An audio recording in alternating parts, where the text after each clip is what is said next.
মমতা বন্দ্যোপাধ্যায় নিজেই দারুণ ভালো একজন অভিনেত্রী, তার কোনো অভিনেতা থেকে নতুন করে কিছু শেখার নেই।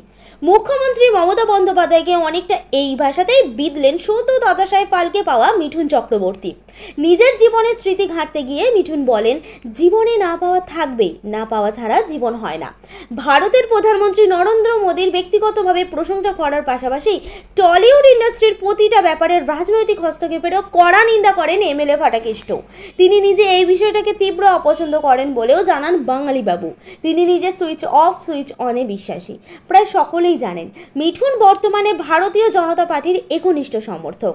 কিন্তু শুধু আজ বলেই নয়, জ্যোতি বসু থেকে বালাসাহেব ঠাকুরে, মমতা বন্দ্যোপাধ্যায় থেকে ভারতীয় জনতা পার্টি, সব যুগেই রাজনৈতিক ব্যক্তিদের সঙ্গে ঘনিষ্ঠ যোগাযোগ ছিল তাঁর। তরুণ বয়সে তিনি অতি বাম নকশাল আন্দোলনের সঙ্গেও যুক্ত ছিলেন। কিন্তু মিঠুনের দাবি, তিনি যখন অভিনয় করেন তখন কোনো রাজনীতি নিয়ে মাথা ঘামান না, আবার যখন রাজনীতি করেন তখন কোনো চলচ্চিত্রের বিষয়ে কথা বলেন না।